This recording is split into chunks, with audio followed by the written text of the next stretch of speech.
Bonjour frères et sœurs, c'est merveilleux de demeurer dans la parole de Dieu, car c'est en elle que nous avons la vie, nous avons la joie, nous avons la paix, nous avons toutes les bénédictions qui nous viennent du trône de Dieu. Dans Jean chapitre 15, le verset 5, il est écrit: « Je suis le cep, vous êtes les sarments. Celui qui demeure en moi et en qui je demeure porte beaucoup de fruits, car sans moi, vous ne pouvez rien faire. » Donc, il faut que nous demeurons dans la parole pour que, avec Dieu, nous puissions faire beaucoup de choses, car il a dit qu'avec lui, nous ferons des exploits. Je crois qu'en cette année, nous ferons avec Dieu beaucoup d'exploits dans le nom puissant de Jésus-Christ. Avant que nous n'entrions dans notre méditation, nous soufflons un peu rapidement en musique avec le Seigneur Jésus-Christ. Car j'ai la victoire, Jésus. Jésus est vivant. Il est ressuscité. Jésus est vivant. Il est ressuscité. Jésus est vivant. Il est ressuscité. Emmanuel est vivant. Il est ressuscité. Il est ressuscité. Il est ressuscité. Ressuscité. Il est ressuscité. Ressuscité. Il est ressuscité. Jésus est vivant. Il est ressuscité. C'est vrai. Je n'aurai jamais, jamais peur. Je n'aurai jamais, jamais peur. Je n'aurai jamais, jamais peur. Je n'aurai jamais, jamais peur.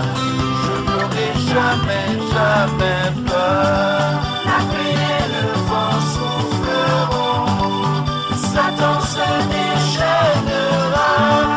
Mais ma maison est en Jésus. Je n'aurai jamais, jamais peur.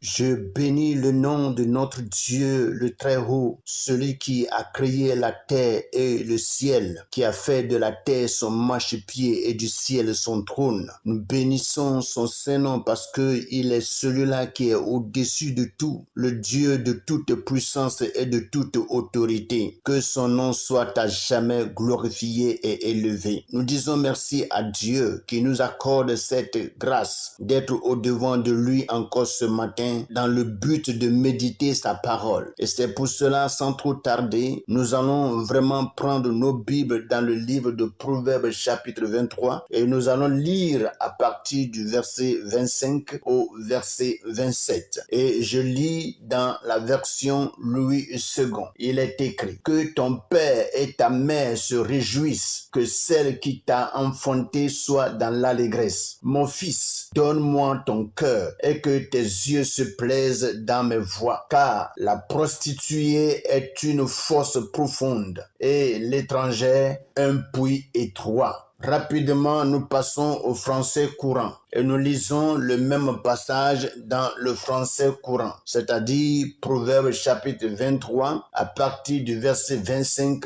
au verset 27. Et je lis, il est écrit: « Donne cette joie à ton père et à ta mère, ce bonheur à celle qui t'a mis au monde. Mon fils, fais-moi confiance, prends plaisir à suivre mon exemple. Sache bien que la prostituée et la femme d'autrui sont aussi dangereuses qu'une fosse profonde, qu'un puits étroit. » Voici la parole que Dieu nous donne ce matin dans les deux versions de la Bible que nous avons. Sans trop tarder, nous retournons à la version Louis II qui vraiment nous dit ceci: « Que ton père et ta mère se réjouissent, que celle qui t'a enfanté soit dans l'allégresse. » Nous voyons ici la continuité du passage que nous avons lu hier, c'est-à-dire le verset 24 qui nous dit ceci: « Le père du juste est dans l'allégresse. Celui qui donne naissance à un sage aura de la joie. » Mes frères et sœurs, comme je le disais hier, il faut dire que ce matin, la parole de Dieu nous révèle encore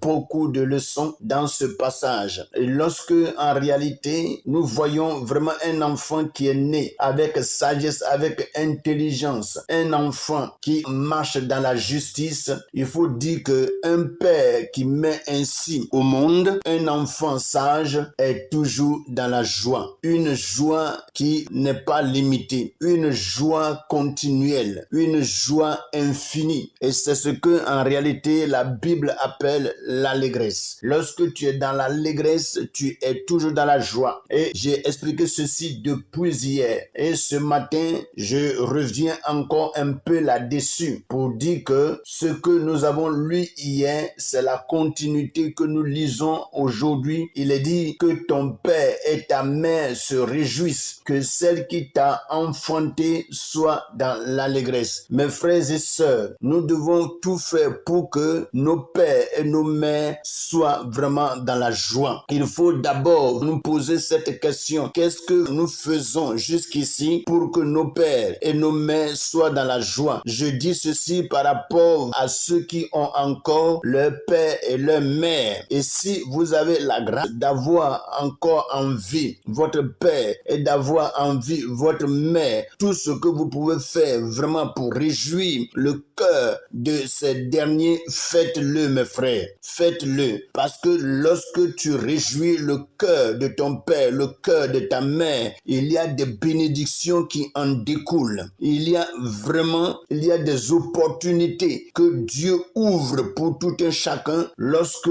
nous respectons nos pères et nos mères. Dans les 10 commandements que Dieu nous a donnés, il a dit: enfants, obéissez à vos parents selon le Seigneur, car cela est juste. Honore ton père et ta mère. C'est le premier commandement avec une promesse, afin que tu sois heureux et que tu vives longtemps sur la terre. Mes frères et sœurs, si nous respectons nos pères et nos mères, Dieu nous donne de vivre un peu plus longtemps sur la terre et d'accomplir sa volonté ici-bas. Et c'est pour cela, lorsque nous respectons, nous obéissons nos pères et nos mères, il y a une bénédiction. Vous voyez, donc ce n'est pas en vain lorsque nous respectons nos pères, lorsque nous respectons nos mères. Comme la Bible dit, il dit: mon fils, donne-moi ton cœur et que tes yeux se plaisent dans mes voies. Si Dieu nous permet de naître et de venir dans ce monde, c'est que nous puissions parvenir à marcher selon ses voies, à marcher selon ses commandements, à marcher selon sa parole. Dieu qui nous a créés nous a donné des instructions. Et les instructions qu'il nous a données se trouvent dans les lois, les ordonnances et dans les prescriptions qui sont vraiment dans la Bible. Et lorsque vraiment nous suivons ces choses, alors notre vie ici-bas est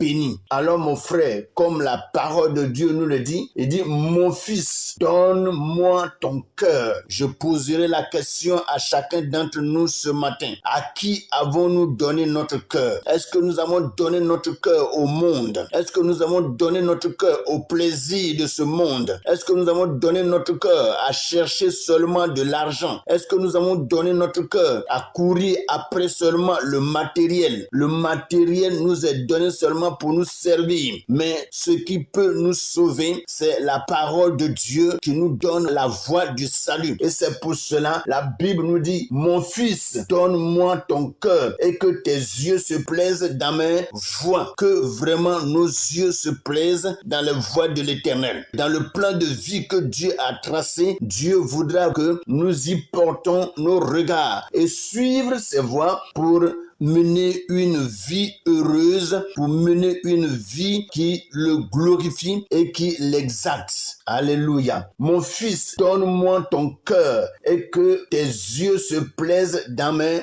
voies. La Bible dit bien que nos voies ne sont pas ses voies. Donc Dieu a ses voies que nous devons suivre. Or, sur cette terre, il y a plusieurs qui ont opté suivre leurs voies. Dieu ne veut pas que nous suivons nos voies, mais lui ses voies, parce que ce sont ces voies qui peuvent vraiment nous amener à être bénis. Ce sont ces voies qui peuvent nous amener à avoir le salut, à sauver notre âme au nom puissant de Jésus. Mes frères et sœurs, écoutons vraiment cette parole et mettons cette parole en pratique. Cela est d'autant plus nécessaire pour chacun d'entre nous. La voix de l'homme ne peut vraiment pas le sauver, mais la voix de l'Éternel peut vraiment nous amener au salut. Alléluia. Il y a beaucoup de choses qui se passent dans ce monde actuel. Dans ce monde d'aujourd'hui, le péché abonde. Et la Bible dit que là où le péché abonde, la grâce de Dieu surabonde. Il y a beaucoup de tentations dans ce monde. Et le monde actuel est beaucoup emporté par ce que nous appelons la sexualité. Il y a vraiment la débauche, toutes sortes d'impuretés qui se commettent. Et le péché se trouve à tous les carrefours de nos passages. Et c'est pour cela qu'il nous faut vraiment que Dieu nous protège et nous préserve contre toutes ces choses. Et très souvent, lorsque nous lisons la parole de Dieu, il est dit dans le verset 27, car la prostituée est une fosse profonde et l'étranger un puits étranger. Dieu nous parle ici de la prostituée. Aujourd'hui, le cœur de l'homme est beaucoup emporté sur vraiment l'impureté, l'abomination, la sexualité qui est un peu partout. Excusez-moi le terme, mais nous voyons cela à l'œil nu et nous devons vraiment beaucoup faire attention, car la prostituée est une fosse profonde et l'étranger un puits étroit. Pour quiconque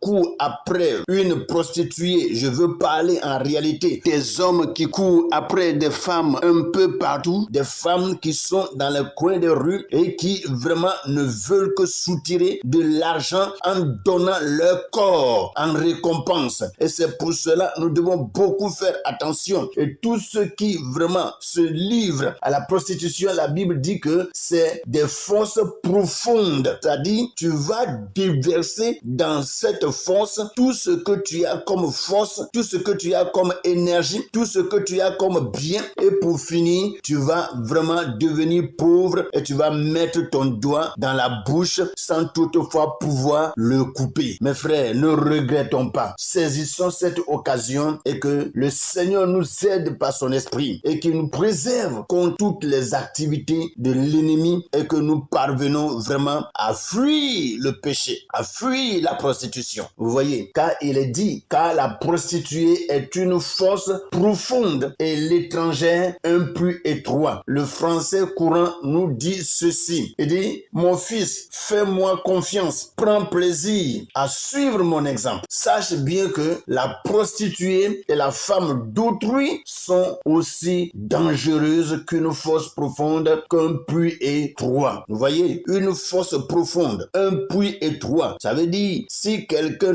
tombe dans un puits ou bien tu fais tomber quelque chose dans un puits, il est difficile de récupérer ce que tu as fait tomber là-dedans. Il est très difficile et il n'est pas facile de rentrer aussi dans un puits profond, dans une fosse profonde. Et quand on parle d'une fosse profonde, il faut dire que il est difficile de voir le fond de cette fosse. C'est un trou illimité, un trou très profond, vous voyez. Et c'est pour cela nous devons beaucoup faire attention. Et la Bible compare la prostituée à une fosse profonde. Ça veut dire que quiconque s'avance à aller vers les prostituées ne peut vraiment pas réussir en quoi que ce soit. Tu vas toujours perdre et pour finir, tu vas te retrouver à ne rien avoir dans ta vie. Mes frères et sœurs, voici ce que le Seigneur nous dit ce matin et il faut que nous parvenions vraiment à garder ces conseils et que le Seigneur nous préserve à nous éloigner des prostituées et à nous éloigner des femmes étrangères qui sont des fois des femmes d'autrui. Que le Seigneur nous bénisse, que sa grâce, sa paix, sa puissance repose sur chacun d'entre nous au nom puissant de Jésus. Amen.